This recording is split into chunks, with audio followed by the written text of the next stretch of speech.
गिदिर मोनसे खहा दङ। बिटिसिनि खावसे फान्डिंनिफ्राय जा एसे एनै मोनजादोंमोन बेबो बन्द जागोन। थाबैनो हाग्रामा महिलारी सारनि बिपिएफ सोरखारा आसखान्दा थाब समनि गेजेरावनो बायमारगोन नामा?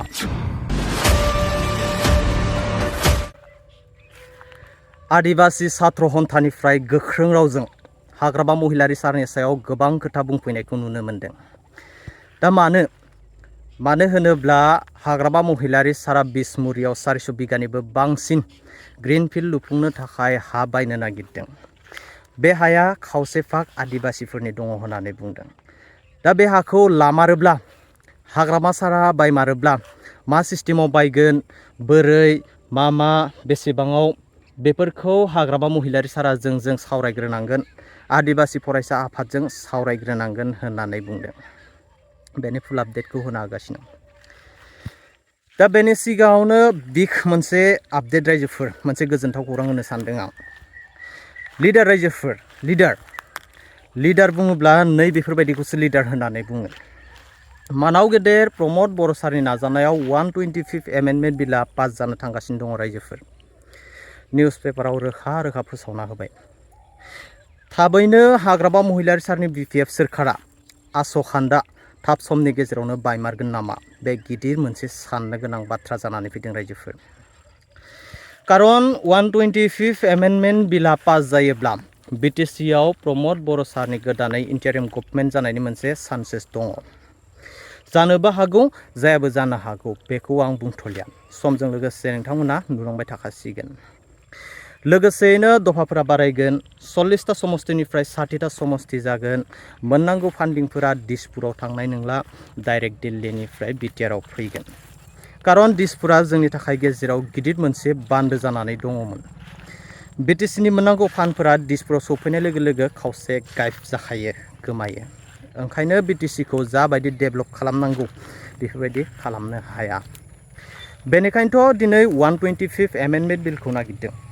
नाथाय दासिमबो खायफा जोंनि बर' लिडारफ्रा, बेसिकेलि बिपिएफनि दैदेनगिरि लिडारफ्रा बे 125 एमेन्डमेन्ट बिलखौ जाजानो बादों आरोना, सापर्ट गैया। आरो 125 एमेन्डमेन्ट बिला जानाय लोगो लोगोनो हेमन्त बिश्व शर्मानिबो गिदिर मोनसे खहा दङ। बिटिसिनि खावसे फान्डिंनिफ्राय जा एसे एनै मोनजादोंमोन बेबो बन्द जागोन। बेनिखायनोथ' प्रमद बर' सारा हेमन्त बिश्व शर्मानि बारगा खामानि मावबाय थानायखायनोथ' हेमन्त बिश्व शर्माया प्रमद बर' सारखौ लात मारिनानै साइडआव दोनहरना हाग्रामा महिलारी टाइगार, हाथाय गैयै टाइगार बोरायखौ बोजबनानै लादों। दा बे हाथाय गैयै टाइगार बोराया हेमन्त बिश्व शर्मानि खिबुखौ अरहैनो हागोन। हेमन्त बिश्व शर्माया दिखुन बेखौ आसुगुर बिजौआवनो फुर फिदिंना लाबाय थागोन। बेखौ स्पस्ट एसामिस फंसे रोङा, हिन्दी इंलिस रोङा। लिडार बुङोब्ला मानाव गेदेर प्रमद बर' सारमोन बायदिखौसो लिडार होननानै बुङो। दिनै मानाव गेदेर हाग्रामा महिलारी सारनि जायगायाव प्रमद बर'मोन बायदि सोरबा सासे लिडारा जिरायबावनायमोनब्ला बिटिसिआ आरोबाव जोंखांबावगौमोन आरोना। आसामिस फंसे बुजिया, हिन्दी इंलिस बुजिया, बेफोरबायदि दैदेनगिरिनि आखायाव जोंनि बिटिसिआ दिनै दङ। बे जोंनि थाखाय बिराद दुखुनांथाव आरो लाजिथाव बाथ्रा आरोना रायजोफोर। दा जोंनि बिटिसिआव सबसे बेस्ट पावारफुल लिडार होनोब्ला प्रमद बर'। सेल्युट प्रमद बर' सार, जाथिनि थाखाय अराय आवगायलांबाय थानो हाथों। আমি সদৌ অসম আদিবাসী ছাত্ৰ সন্থাৰ কেন্দ্ৰীয় সমিতিৰ এটা সজেতি দল আজি বিছমুৰি লক্ষীপুৰ, য'ত নেকি বিটিচি চৰকাৰে, বিটিচি গভৰ্ণমেণ্টে 400 বিঘা মাটি গভৰ্ণমেণ্টে লোৱাৰ এটা যোজনা চলাইছে। আৰু তাতে আমাৰ আদিবাসীবিলাকৰ মাটি কমে হ'লেও 60-70 বিঘা আমাৰ তাতে অন্তৰ্ভুক্ত হৈ আছে।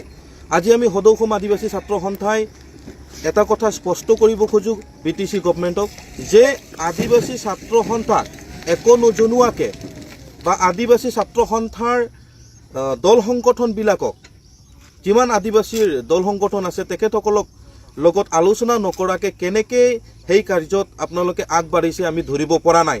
আমিতো একেবাৰে ৰহস্যময় বুলি ক'ব লাগিব। কাৰণ এতিয়ালৈকে সঠিক হোৱা নাই মাটিৰ কিমান মানে পৰিমাণ দিব বা কিমান টকা, 1 বিঘাত কিমান টকা দিব বা কিমানকে তেখেতসকলে মাটিখিনি কিনিব সেইটো স্পষ্ট হোৱা নাই কিছুমান কৈছে 30 লাখ কিছুমান 20 লাখ কিছুমান 15 লাখ কিছুমান 10 লাখ আমি সদৌ অসম আদিবাসী ছাত্ৰ সন্থা কেন্দ্ৰীয় সমিতিৰ তৰফৰ পৰা স্পষ্ট কৈ দিব বিচাৰো যে আদিবাসীসকলৰ মাটি আমাৰ গভৰ্ণমেণ্টে কিবা এটা নতুন প্ৰজেক্ট লৈ বা আগবাঢ়িব খুজিছে আমি তাতে ক'ব লগা একো নাই কিন্তু আদিবাসী জনগোষ্ঠীৰ যিবিলাকৰ পৰিয়ালৰ মাটিখিনি আপোনালোকৰ সেই প্ৰজেক্টত যাব তেখেতসকলৰ মানে প্ৰটেকশ্যন কি থাকিব গ্যাৰেণ্টি কি থাকিব তেখেতসকলৰ সুবিধা কি থাকিব আমাৰ কিন্তু সন্দেহ হৈছে যেহেতু আপোনালোকে আমাৰ লগত আলোচনা কৰা নাই সেয়েহে আজি আমি সদৌ অসম আদিবাসী ছাত্ৰ সন্থাই আহ্বান জনাব খোজো আমাৰ হাগ্ৰামো মহিলাৰী ডাঙৰীয়াক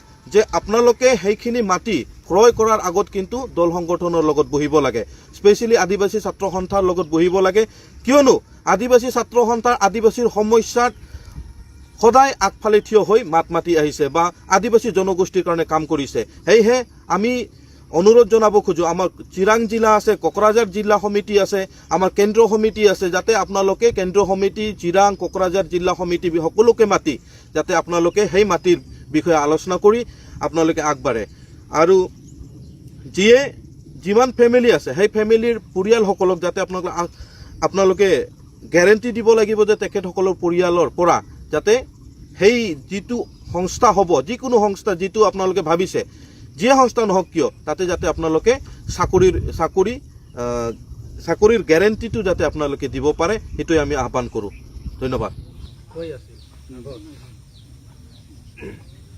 তাৰপিছত মানে আমি একজন মানে লগ কৰি আলাপ কৰিছে 5 লাখ বা 6-7 লাখ দি আছিল তাৰপিছত কৈ একজন কৰিছে তাৰপিছত ঘৰবিলাক কি কৰিছে আমি বিক্ৰী নকৰিম তাৰপিছত তাৰ